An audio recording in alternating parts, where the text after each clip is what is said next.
My friend Carrie asked me to post a quick little video about some poses to do with your kids to calm them down. Maybe they've had a really long day at school, or maybe you've just been running errands with them all day and it's time to come home and to be calm. So one of the first things that I would do, if you happen to use essential oils, kids love essential oils, all my students did, just take a drop of lavender, place it in your palm, rub your hands together, and cup your nose with your hand.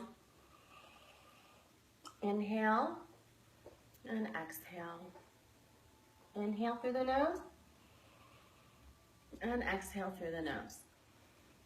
Another breathing technique that I used to do with my students would be to smell the flowers and blow out the candles. Smell the flowers and blow out the candles. I would do that maybe 5 or 6 times, and then you can see the children start to calm down and relax a little bit. The first pose that I would have your students or your children get into would be just your regular crisscross applesauce Sukhasana easy pose. And that's, you can sit and do some breathing, either cupping the hands, if you have an essential oil, or doing the smelling the flowers and blowing out the candles. Coming to all fours for cat-cow pose is another really great way to have the kids breathe. So on an inhale, making sure that your hands are underneath, your wrists are underneath your shoulders, making sure we have good alignment, and your knees are underneath your hips. Placing those hands firmly into the ground, and on an inhale, dropping the belly and curving the spine up and looking towards the ceiling, and then exhaling, pushing your hands into the ground and rounding the spine, and exhaling. Inhale, and exhale, curving the spine, dropping the neck.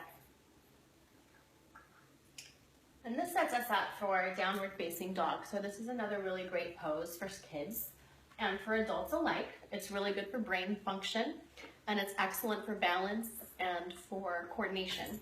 So curling the toes under and pushing up into downward facing dog and dropping the neck.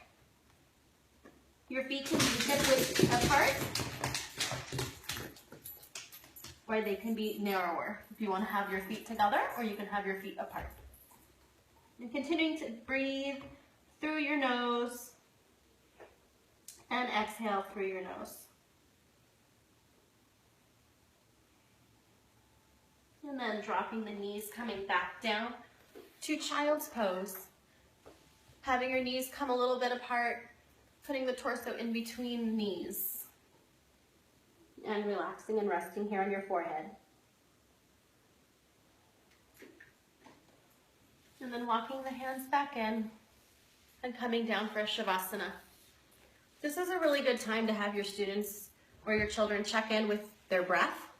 So placing, as you're laying on the floor, I didn't want to lay down because then you couldn't see me, placing one hand on the chest and one hand on the belly, and then as their breath rises, they can feel their body expand, and as they exhale, they can feel the breath leave their body. So this is what we like to call, or I like to call, the do nothing doll. Nothing to think, nothing to do. Doing nothing is good for you. I hope that helps you out a little bit. I know you guys are really busy, but this is an excellent maybe 5-10 minute little lesson that you can do with your kids at home or in the classroom. Thank you so much. Namaste.